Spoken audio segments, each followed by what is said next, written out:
Bom, pessoal, nesse vídeo eu vou falar para vocês sobre máquinas térmicas e ciclo de Carnot. Tá tendo uma obra aqui do lado, eu espero que o áudio não fique tão ruim, mas vamos nessa. Então, a primeira coisa que a gente precisa entender é o que é uma máquina térmica, tá? Então, a gente vai ter uma máquina, tá? Que vai ser representada por essa bolinha aqui, ok?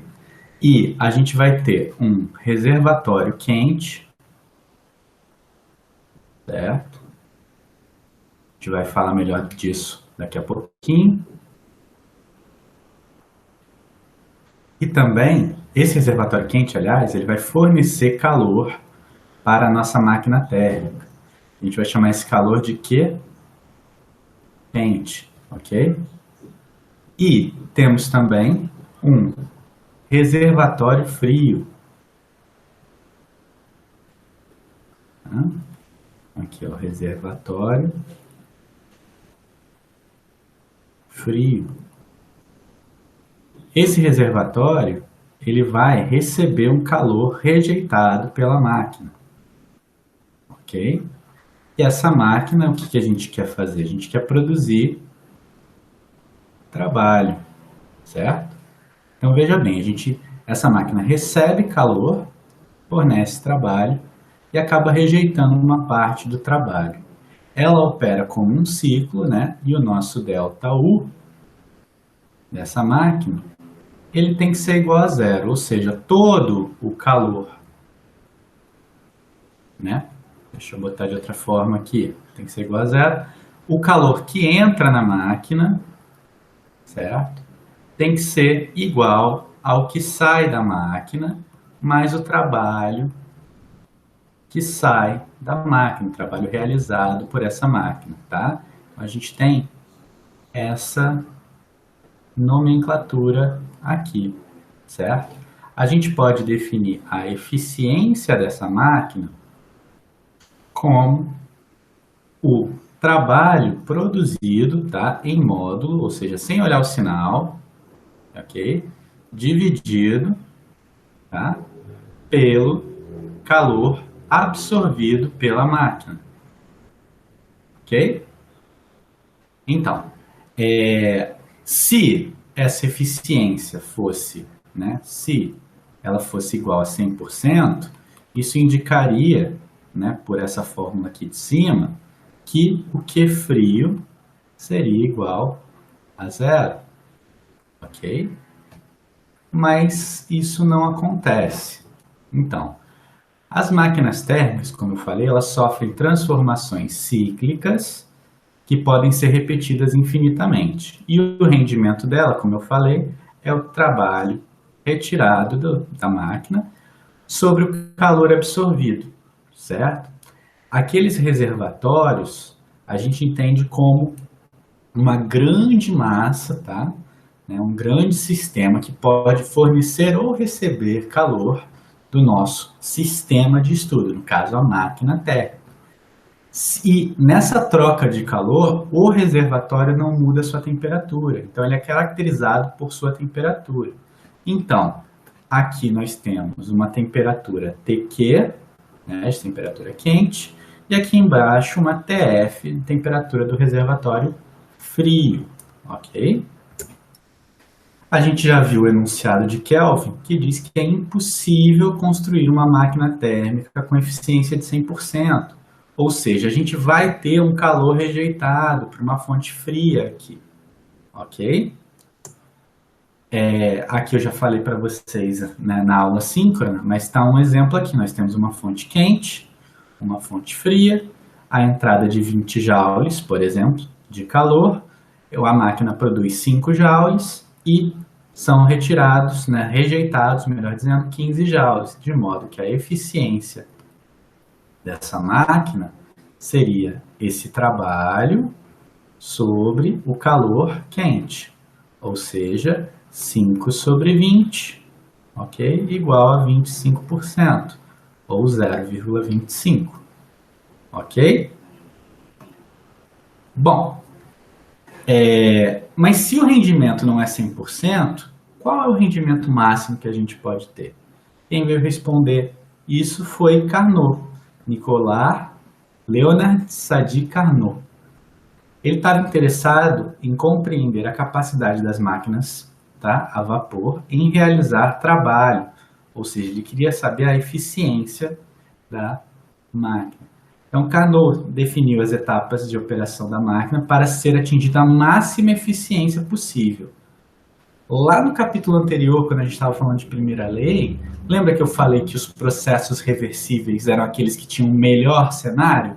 Então, toda máquina de Carnot ela vai operar por processos reversíveis, ok? E o conjunto dessas etapas, né, que são 4 etapas, é chamado de ciclo de Carnot. Tá? Então, para ilustrar aqui, o ciclo de Carnot é composto por 4 etapas, sendo 2 isotérmicas e 2 adiabáticas. Ok? Todas as etapas são reversíveis porque no reversível a gente opera na melhor capacidade. Lembra que eu falei, né? E, obviamente, isso é uma máquina idealizada. Não existe uma máquina de Carnot construída, óbvio. Tá? Então, aqui está a representação gráfica do ciclo de Carnot. A gente tem um gráfico de P contra V, certo? E a gente tem aqui representadas, olha só, as 4 etapas. Aqui, ó, deste pontinho aqui para esse ponto, eu tenho um processo isotérmico. Repare, ele está andando numa isoterma de temperatura T1, certo? E nessa isoterma eu tenho um calor relacionado a um calor Q1, certo? Agora, já desse pontinho aqui onde a gente parou até esse aqui, a gente tem um processo em que eu mudo a minha temperatura de T1 para T2. Mas reparem, meu calor é igual a 0, tá? Então, ó, meu calor aqui está sendo igual a 0, certo? Então, essa aqui é uma etapa adiabática. Depois, a gente tem uma etapa, né, onde a gente vai mantendo a temperatura chegar nesse ponto aqui através de uma troca de calor e, por fim, a gente vai voltar para T1, certo? Através de um processo adiabático, beleza? Então, aqui está uma representação, mas mais importante, aqui está descrito o ciclo de Carnot. Então, a gente começa de uma expansão isotérmica reversível, certo? De um estado A para um estado B. O calor deve ser absorvido nessa etapa do reservatório de alta temperatura, o reservatório quente. Tá? Então, vai entrar uma quantidade QQ de calor no nosso sistema. Tá? E nessa etapa, o sistema realiza um trabalho chamado, vamos chamar aqui de W1, ok? Posteriormente, ocorre uma...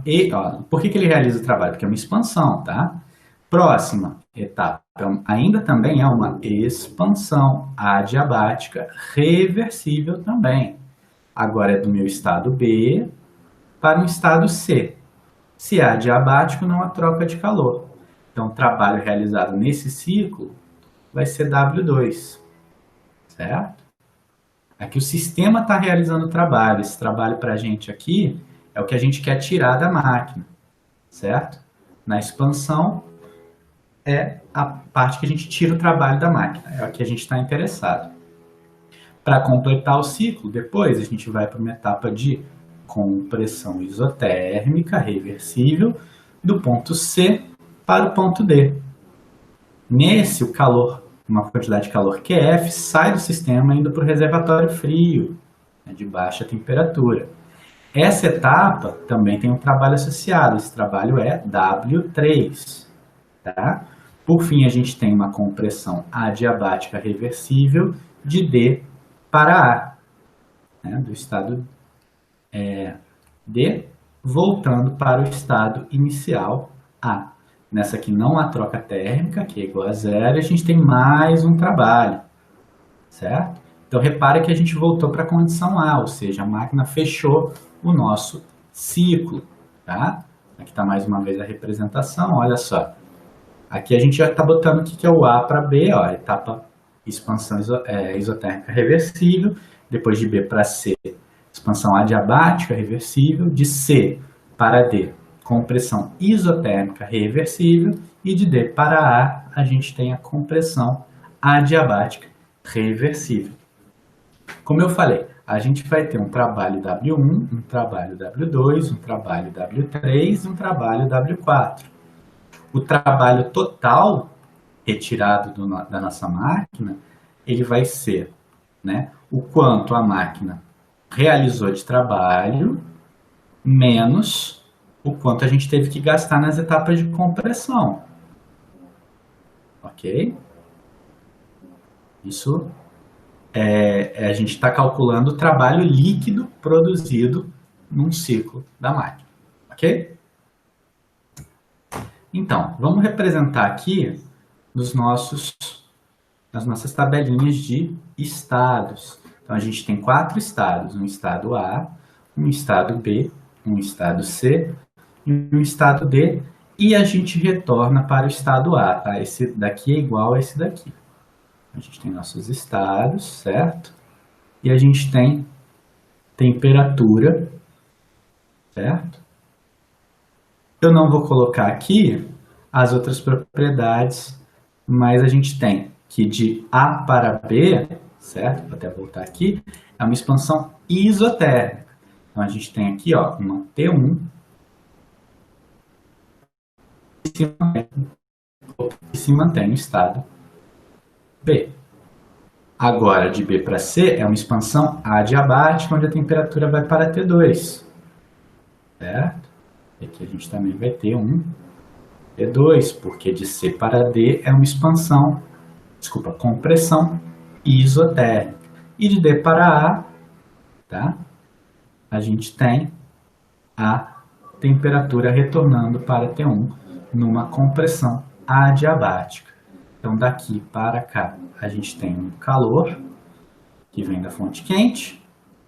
Daqui para cá, a gente tem um calor da fonte fria.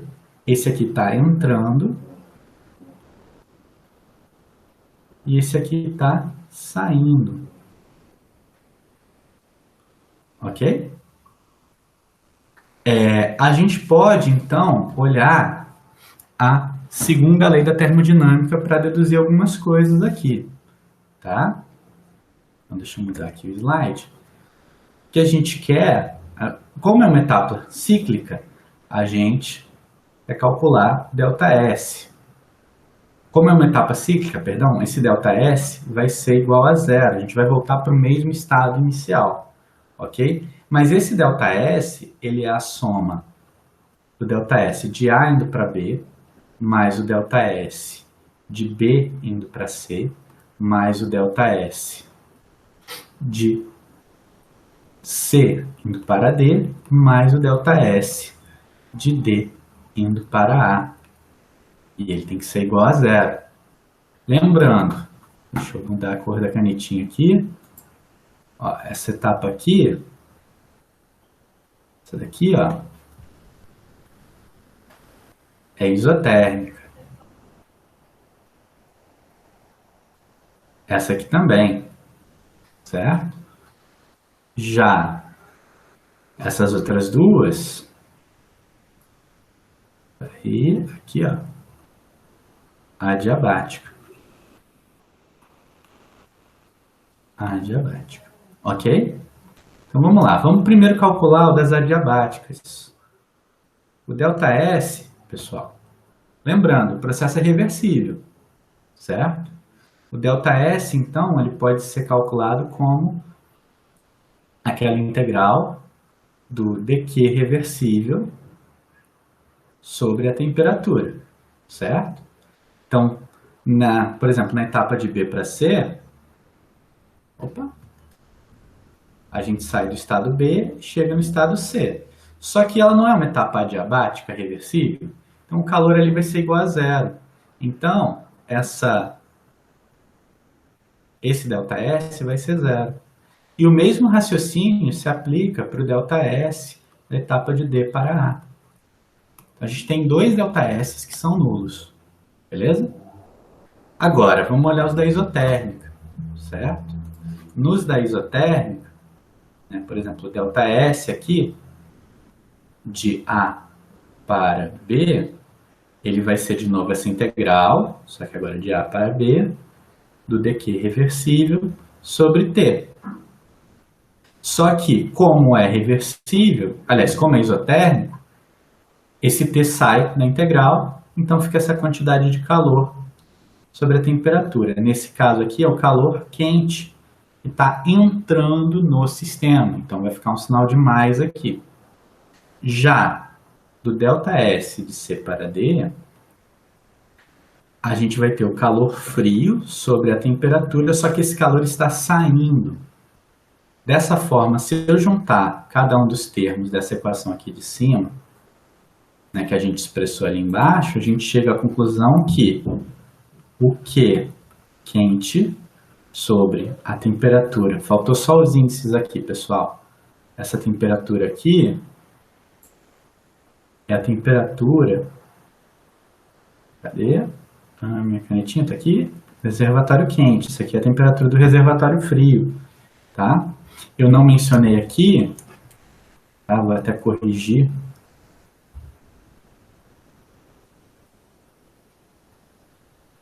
Mas essa temperatura aqui é do reservatório quente e aqui é do frio. Depois eu volto para do quente, tá? O que eu tinha chamado de T1 seria a temperatura do reservatório quente, T2 a temperatura do reservatório frio, tá? Então a gente tem aqui, voltando, Q quente sobre T quente mais 0 menos Q frio sobre T frio, certo? Mais 0 é igual a 0, tá? Para a gente não se preocupar com o sinal, deixa eu colocar um módulozinho aqui, tá? Deveria já ter posto anteriormente, porque eu estou olhando aqui, o calor que está saindo eu já estou botando sinal de menos aqui, tá? Para a gente não ter erro. Então só vou botar esses módulos só para a gente não se preocupar com o sinal desse calor. O sinal está explícito, tá? A direção da onde está indo o calor está explícito fora desse módulo, tá? Dessa forma aqui, o que eu tenho? Eu tenho aqui, ó, que o Q quente sobre o T quente é igual ao Q frio sobre o T frio. E assim, eu chego à conclusão, daqui para o próximo slide, que a razão do Q quente sobre o Q frio, certo? Olha só, eu vou jogar o Q frio para baixo e vou jogar, né, o T quente para cima. Então ele vai ser igual a, igual a T quente sobre T frio. Ok?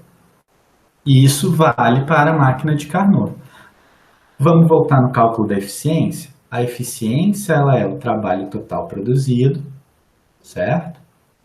Menos o calor, né, quente que foi entregue ao sistema, certo? Só que a gente viu também que o Q quente menos o W menos o Q frio, vamos sempre colocar isso aqui em módulo, tá? Isso tem que ser igual a 0. Deixa eu aproveitar e botar um módulo aqui também. Então, eu posso dizer que esse W, ele é o Q frio, certo? Perdão, o Q quente menos o Q frio. É só jogar esse aqui para o outro lado. Opa. Para o outro lado. Ok? Sendo assim, a minha eficiência ela vai ser Q quente menos Q frio dividido por Q quente, ou seja, 1 menos Q frio sobre Q quente, ou seja, 1 menos a temperatura do reservatório frio sobre a temperatura do reservatório quente. Então, a eficiência de uma máquina de Carnot ela é dada pela temperatura dos reservatórios. A máxima eficiência que eu tenho está diretamente ligada à temperatura que eu tenho nos reservatórios. Ok, pessoal? Era isso para esse vídeo e até o próximo.